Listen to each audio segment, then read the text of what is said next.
Então, primeira coisa, nosso sono é importante para quê? Para restaurar energias para o nosso organismo para o dia seguinte. Consolidação de memórias. Então, a gente precisa ter estágios profundos de sono para consolidar nossas memórias. Senão não adianta nada. É igual você escrever um texto no Word lá no computador, fechar a tela e não salvou. No outro dia você vai procurar, ele não está lá. Se você não salvar no seu cérebro também, não adianta você procurar, porque ele não vai estar lá depois. É importante para a imunidade.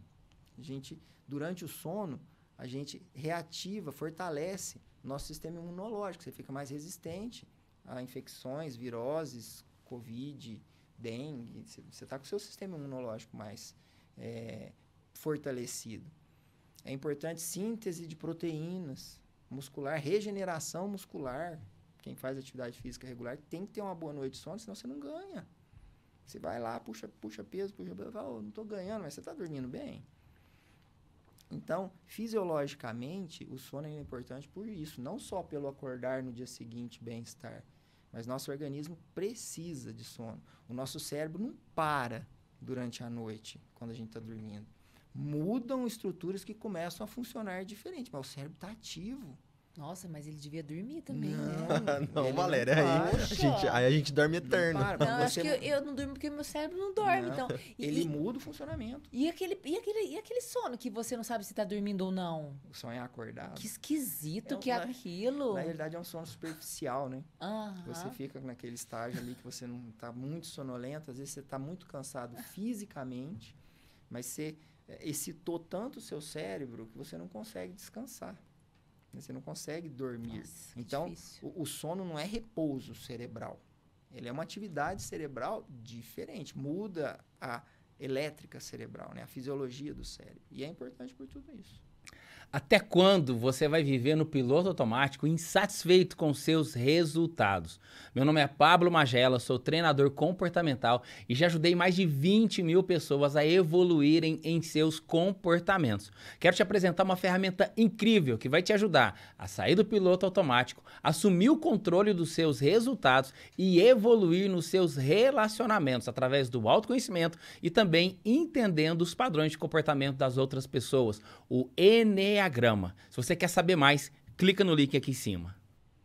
Você já parou pra pensar que o nosso cérebro deu um nome pra ele próprio?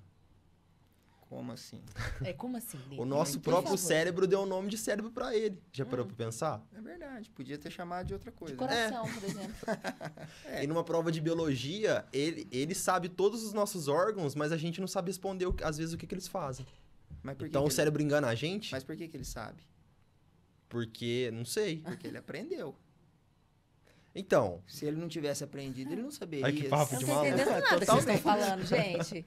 Deixa eu tomar água primeiro, porque a água também é importante, né? Demais, agora a alimentação, Pro cérebro né? também? Opa, alimentação. Nosso corpo, a maior parte é água, né? É o que faz a engrenagem, né? Girar. E nessa noite de sono, a gente tem fases do sono? Isso. É assim, ó. Em vigília, igual a gente tá aqui, nosso cérebro está funcionando de um jeito. Quando você monitora a parte cerebral, um eletroencefalograma, uma polissonografia, ele tem um funcionamento.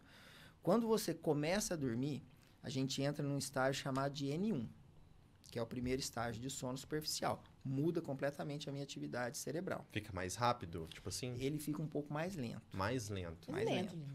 Tô dormindo. Depois, a gente entra num estágio chamado N2, que é um pouquinho mais profundo. Mas ainda é um estágio de sono superficial. Muda a atividade cerebral também, tá? Um pouco mais lento. Depois a gente tem o estágio N3, que é mais lento ainda. Aparece mais atividades lentas no eletroencefalograma. Esse já é um estágio profundo, N3. E aí a gente tem o REM, que é o famoso, todo mundo sabe, sono REM é o sono profundo, né? É o sono que a gente sonha os negócios nada a ver. Não, eu sonho com esse sonho, com esse momento desse REM. Eu sonho de dormir profundamente. Então, assim, o sono profundo não é só o REM, né? É o N3 e o REM. Ah, tá, isso. São os dois. últimos, isso. Né? E aí, num sono normal, a gente cicla dentro desses estágios em torno de 4 a 5 vezes. E um ciclo de sono, ele dura, em média, 90 minutos. Então, é assim, vigília, N1, N2, N3, REM... Opa, fazendo no microfone aqui. REM... Depois, um N3, um N2, N3, REM. Na primeira metade da noite, eu tenho mais N3 como estágio de sono profundo. Na segunda metade da noite, eu tenho mais REM, tá? E na proporção da noite inteira, eu preciso ter uma quantidade de sono profundo adequada para eu fazer tudo aquilo que a gente falou. Para eu acordar descansado, para eu ter todo aquele funcionamento cerebral importante de imunidade, de energia, tudo. Então, eu tenho que ter aquela quantidade de sono profundo ali. Se por algum motivo eu começo a ter um desbalanço nisso daí, vai me atrapalhar no dia seguinte. Mesmo que eu tenha a quantidade de sono X ideal, se eu não tiver aquela qualidade dentro desses estágios de sono, eu não vou ter um sono restaurador no dia seguinte. E uma coisa interessante, a gente sonha em qualquer estágio de sono, não é só em REM.